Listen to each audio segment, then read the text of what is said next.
आपको पता है इसी हिंदुस्तान की सरजमीन पर सबसे पहला 10,000 का लश्कर लेकर आने वाला एक जवान अरब से सबसे पहले आने वाला मोहम्मद बिन कासिम सिर्फ 19 साल की उम्र में आया था।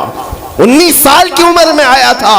किस लिए आया था? माल लूटने नहीं आया था, यहां जगह कब्जा करने नहीं आया था। जैसे आज तारीख तोड़ मरोड़ करके बताई जा रही है, जितने बादशाह आए सब आक्रमण किए, सारे लोग यहाँ लूटपाट करने आए थे।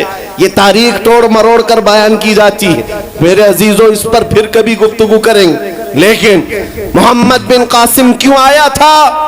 इलाहाबाद के एक पंडित है, उन्होंने खुद लिखा है, मैं अपनी बात नहीं पंडित जी की बात कह रहा हूं। उस वक्त हालात ऐसे हो गए थे कि चंद औरतें, मुसलमान औरतें जो श्रीलंका की सरजमीन से हज के लिए जा रही थी, उस वक्त राजा दाबिर सिंह उसके कुछ गुंडों ने इन औरतों को पकड़ लिया, उनकी इज्जत लूटी, उनका माल लूटा, उनको कैदी बनाया।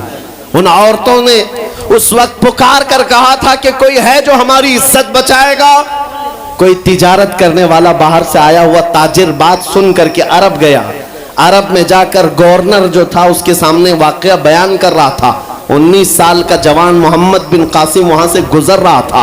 उसने इतना वाकया सुना कि हिंद की सरजमीन पर कुछ हमारी बहनों की इज्जत लूटी जा रही है। वहीं खड़े होकर उसने कहा, लब्बैक या उख्ती, ऐ मेरी बहन, मैं तेरी इज्जत की हिफाजत के लिए आ रहा हूं।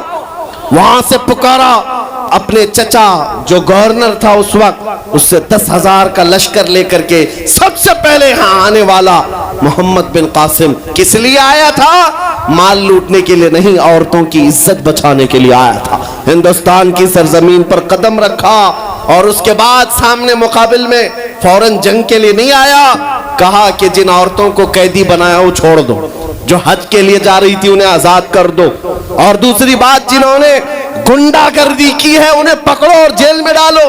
राजा को घमंड था, उसने इनकार किया तो मोहम्मद बिन कासिम ने कहा, चलो आओ मोहम्मद अरबी के शेरों से मुकाबला हो जाए। 3 दिन का मुकाबला हुआ था, न राजा बचा न बाजा बचा, सारे हजारे इधर से उधर हो गए और मोहम्मद बिन कासिम का परचम लहराया। मेरे अजीजों, औरतों की इज्जत का मुहाफिज 19 साल का जवान था, जिसने आते ही औरतों की इज्जत भी बचाई और मेरे दीन का परचम भी लहराया। मैं आज पूछता